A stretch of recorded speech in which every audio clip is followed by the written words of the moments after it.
wabarakatuh. Waalaikumsalam warahmatullahi wabarakatuh. Apa kabar Najmi 8? Alhamdulillah luar biasa.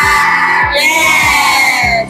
Oke, sebelum memulai pelajaran pada hari ini, seperti biasa kita berdoa terlebih dahulu. Bismillahirrahmanirrahim. Rabbi shrahli sadri wa yassir li amri wahlul 'uqdatam min lisani yafqahu qawli. Raditu billahi rabba wa bi islami dinan wa bi Muhammadin nabiyyan wa rasula. Rabbi zidni ilma warzuqni fahma, amin ya rabbal alamin. Ya, terima kasih. Hari ini apakah ada yang tidak masuk? Ada. Ihda ya, sepertinya ya. Masih di rumah? Masih. Selain Ihda ada lagi? Tidak. Ada ya.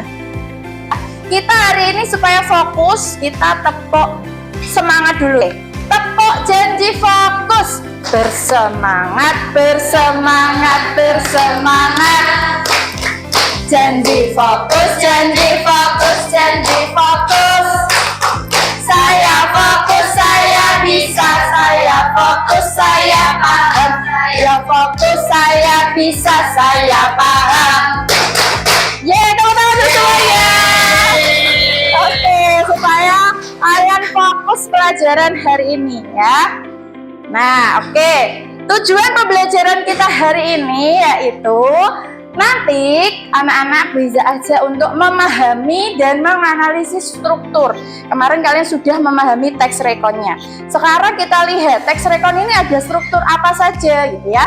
Dan nanti dengan cara bagaimana supaya memahaminya lebih mendalam, kalian mencoba mendemonstrasikan reka ulang kejadian yang ada di dalam teks rekon itu. Ya, dengan membuat drama mini. Nah, sebelumnya Bu Iza ingin tanya ke kalian pernah lihat tidak di sebuah berita televisi seperti itu atau dimanapun pernah lihat proses reka ulang kejadian? Pernah. Biasanya lihatnya di mana? Berita di televisi ya biasanya ya. Nah, untuk apa sih ada reka ulang kejadian? Biasanya untuk apa? Mengetahui rincian kejadian. Kalau di dunia hukum, di dunia kriminal, biasanya ada polisi yang misalnya dia menangkap tersangka, terus kemudian reka ulang kejadiannya bagaimana supaya tahu dia kesalahannya di mana. Dia korban atau saksi atau tersangka, bagaimana menetapkannya itu dilihat dari reka ulang kejadiannya. Jadi harus berdasarkan yang sudah terjadi, diulangi dari awal sampai akhir. Kira-kira harus berurutan tidak kejadiannya? Iya, harus secara kronologis. Itu juga ada hubungannya dengan teks rekon. Nanti kalian mencoba mereka ulang kejadian yang ada di dalam teks rekon. Kemarin kita sudah belajar ada teks rekon faktual, pribadi, dan juga imajinatif.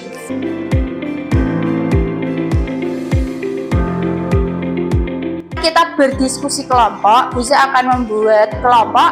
Kita berhitung, nanti akan Bu Iza buat 6 kelompok. Nanti kita berhitung 1 sampai 6 untuk menentukan kelompoknya ya, secara random. Oke, kita mulai dari sini, silakan. 1.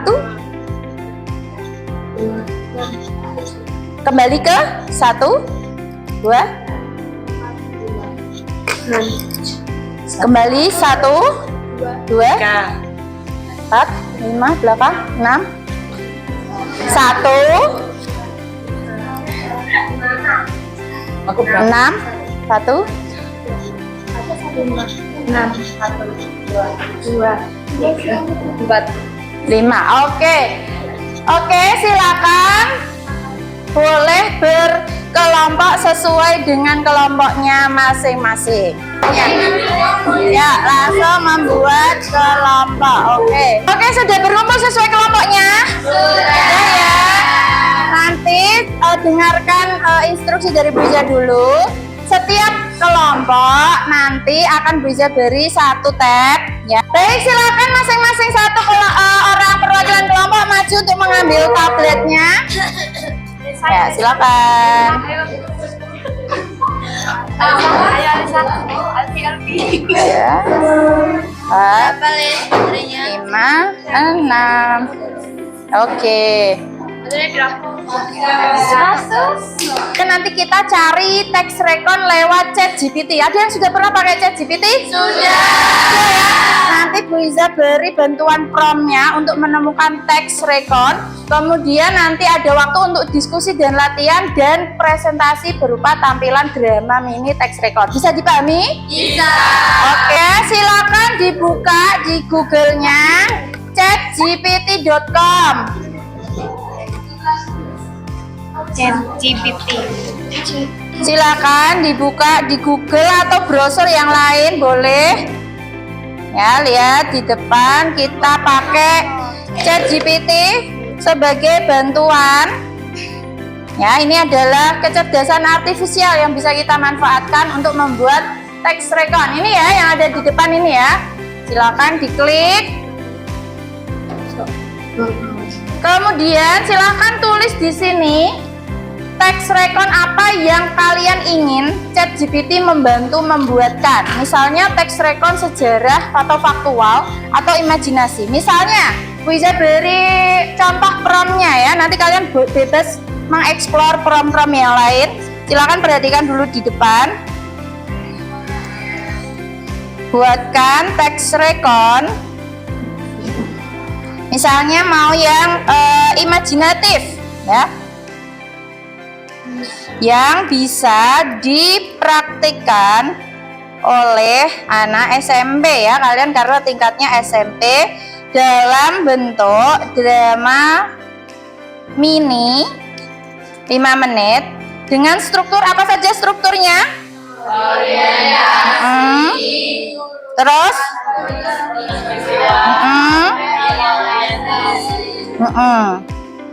orientasi. Nah, seperti ini nanti silakan diklik, kemudian kita tunggu. Kalau butuh revisi, nanti kalian minta untuk ChatGPT merevisi kembali.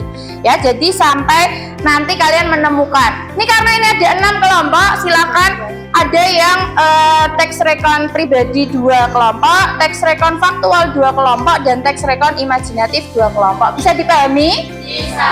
Saya silakan boleh dipraktekkan di tabnya masing-masing.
dulu ya, kelompok mana yang maju duluan. Silakan masing-masing anggota kelompok maju untuk mengambil nomor undian. Ya, silakan.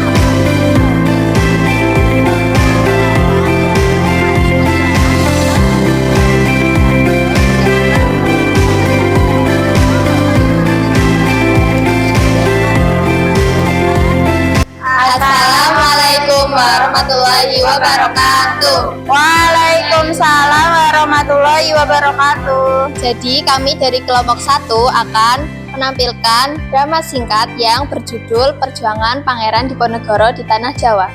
Abad ke-19, Tanah Jawa berada di bawah kekuasaan kolonial Belanda. Rakyat hidup menderita akibat pajak yang tinggi dan perampasan tanah. Di Yogyakarta, seorang bangsawan bernama Pangeran Diponegoro merasa prihatin melihat penderitaan rakyat. Awal perjalanan Diponegoro dimulai pada tahun 1825, ketika Belanda memasang patok jalan yang melintasi tanah leluhurnya tanpa izin.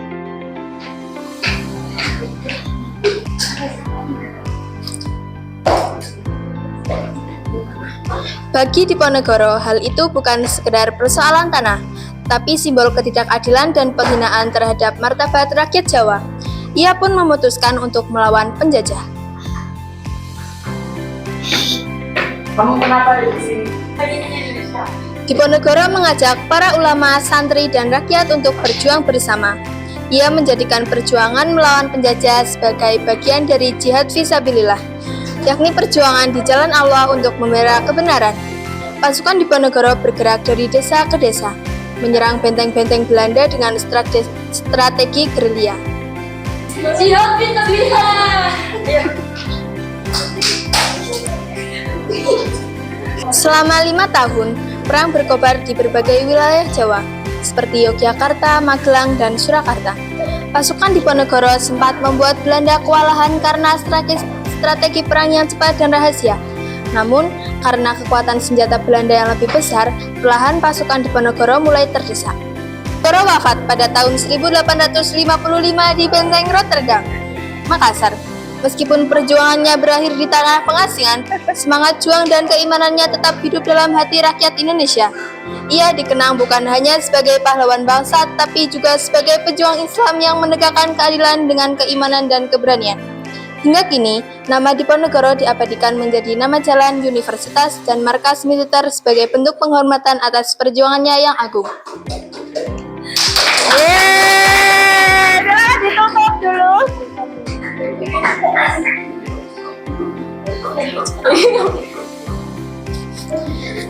Sekian penampilan drama singkat dari kelompok 1, kurang dan lebihnya mohon maaf. Wassalamualaikum warahmatullahi wabarakatuh. Waalaikumsalam warahmatullahi wabarakatuh. Beri tepuk tangan untuk kelompok 1. Oke, sebelum kembali ke tempat, kita umpan balik ya. Tadi yang diceritakan dramanya oleh kelompok 1 ini teks rekon apa? Faktual, imajinasi, atau pribadi? Faktual tentang sejarah apa ini tadi? Diponegoro. Orientasinya, pengenalannya ada tokoh siapa tadi? Diponegoro. Kemudian ada siapa lagi? Masyarakat. Ada melawan siapa? Belanda. Apakah tadi ada urutan peristiwanya? Ada ya, mulai dari pematokan tanah, kemudian sampai mengalahkan Belanda, kemudian ternyata Diponegoro berakhir ditipu oleh Belanda. Adakah reorientasinya? Di bagian akhir ada. Kelompok 1, coba refleksi apa yang kalian dapat dari cerita Diponegoro itu? Apa yang bisa diambil hikmahnya? Di akhir tadi bagaimana kalimatnya? Jadi Pangeran Diponegoro itu adalah pahlawan pejuang bangsa yang selalu mengupayakan, selalu memberikan tenaganya untuk bangsa Indonesia. Ya. Yang dibela adalah masyarakat ya. Jadi kita bisa meneladani dari kisah Diponegoro. Beri tepuk tangan sekali lagi untuk kelompok 1. Silakan boleh kembali ke tempat. Oke, berikutnya kelompok 2 silakan maju ke depan. Ya, kita beri semangat untuk kelompok 2.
tadi kita belajar tentang apa?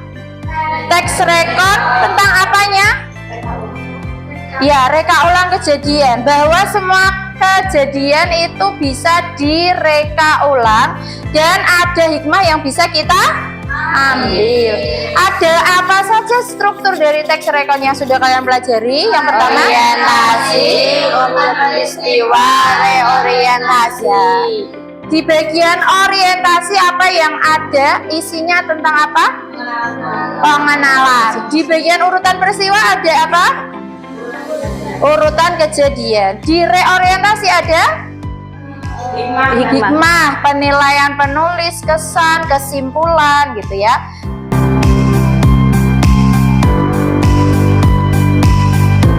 Wiza harap dengan mempelajari teks rekon ini, tadi ada teks rekon dari sejarah, imajinasi maupun pribadi, kalian bisa mengambil setiap pelajaran dari masa lalu.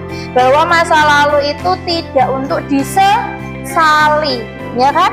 Apa yang bisa kita pelajari dari masa lalu untuk memperbaiki masa depan, gitu ya. Orang yang beruntung adalah orang yang lebih baik daripada hari kemarin. Ya, jadi kalian ketika punya kesalahan, pernah melakukan sesuatu yang menurut kalian kurang, maka kalian harus memperbaikinya di masa depan, gitu ya. Sampai di sini pertemuan kita ucapkan alhamdulillah bersama. Alhamdulillahirabbil alamin. Bagaimana perasaan kalian hari ini? Senang. Yang mana? Yang emot mana? Jempol. Oke ya, sebelum mengakhiri pelajaran hari ini, nanti kita berdoa bersama. Bunur bisa pindah ke belakang nggak? Biar kelihatan semua. Kita duduk kembali ke tadi ya. Duduk kembali lagi. Kita doa ke tempatnya masing-masing. Sudah. Oke, silakan. Tabnya boleh dikembalikan ke depan ya. Masing-masing kelompok boleh kembalikan tabnya ke depan. Di sini pernah. Untuk mengakhiri pembelajaran kita hari ini, silakan dikumpulkan ya, boleh. Ya, sini. Kertasnya nggak usah. Kertasnya nggak usah. Oke ya, ini ya tabnya ya. Ya, oke ya, sudah kembali semua. Masih ada yang bawa tab, boleh silakan dikembalikan. Oke ya, untuk mengakhiri pembelajaran kita hari ini seperti biasa kita tutup dengan doa ya. Boleh silakan Alfi ketua kelas memimpin doa. Singkat berdoa. Berdoa mulai. Bismillahirrahmanirrahim. Allahumma inni istaudatuka ma qaratu wa ma fitu wa ma fahimtu wa tuduhu ilayya inda hajati ilahi wa sallallahu ala sayyidina Muhammad wa ala alihi wa sahbihi wa baraka salam walhamdulillahi rabbil alamin. Terima kasih, semoga apa yang kita pelajari hari ini bermanfaat. Amin. Nanti kita akan lanjutkan lagi masih tentang teks rekon, yaitu tentang unsur kebahasaan teks rekon. Dari Bu Iza kurang dan lebihnya mohon maaf. Terima kasih. Wassalamualaikum warahmatullahi wabarakatuh. Waalaikumsalam warahmatullahi wabarakatuh. Terima kasih Bu Iza. Sampai jumpa.